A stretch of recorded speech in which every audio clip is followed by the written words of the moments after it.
I was baptised as a Catholic, so that means I was baptised as a baby in the Catholic Church and grew up in the Catholic system. So I went to school from kindergarten right through to high school, and life was pretty ordinary. We just were taught religion a few times a week and went to church, which was on the grounds of the school.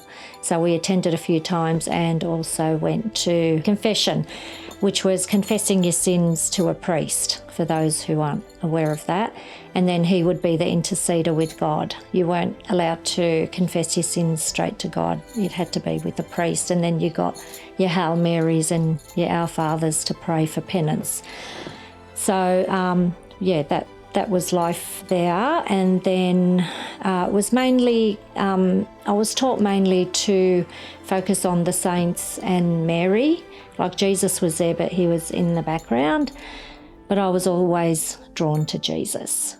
And life was pretty ordinary. You just lived your life and then you went to church on a Sunday and didn't think anything of it. There was no accountability to Jesus or that sort of thing. It was just, live your life as long as you went to church, you were ticking boxes, you did that. And that was life. For me, as a Catholic, that's how I understood it to be. In 2005, we decided to move our family to Tasmania. We'd honeymooned here and had a few holidays here, and we loved the place. And our eldest, who was our son, Zeke, he was ready to start high school. So we knew that if we didn't move the family, then he would be grounded in his high school and with his friends and everything.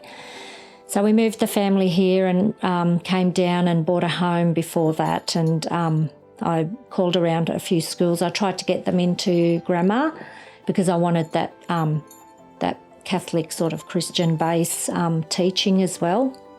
Because I wasn't aware of Launceston Christian School at that time. It was just what I sort of asked. I think it was the owners that we bought the house from. They just sort of named a few schools. And being in New South Wales, Google wasn't up there like it is now all those years ago. So you just sort of took that for face value.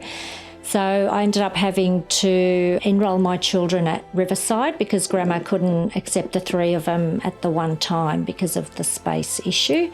So Riverside seemed to make sense anyway because our home is at Lagana. Two of our three children were in the same classes as Pastor Andrew's children, and they became friends. So at one of the swimming carnivals, Kim came up to me and introduced herself, and we became friends. And then Pastor Andrew and Kim invited us to a barbecue at the tail race, the park there, and invited us to church. But we sort of thought we weren't going to go to church anywhere because I was a Catholic, Marco was Orthodox, and there was always that tension, I suppose. But we decided to come and give it a go. Little did we know that, we would stay here the whole time.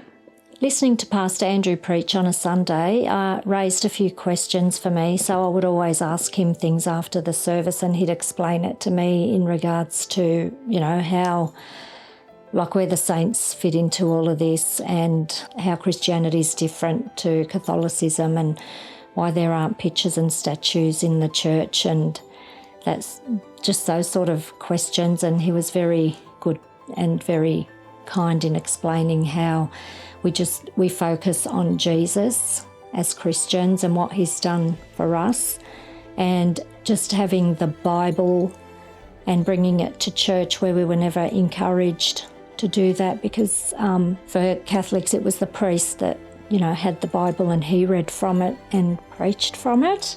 So it was really good to have that, and it really opened my heart to the Lord. So now we've been coming to church ever since, and I know that I have to live my life to glorify Jesus, every day, not just on a Sunday. So that has been a major change in my life for me, and I love the Lord.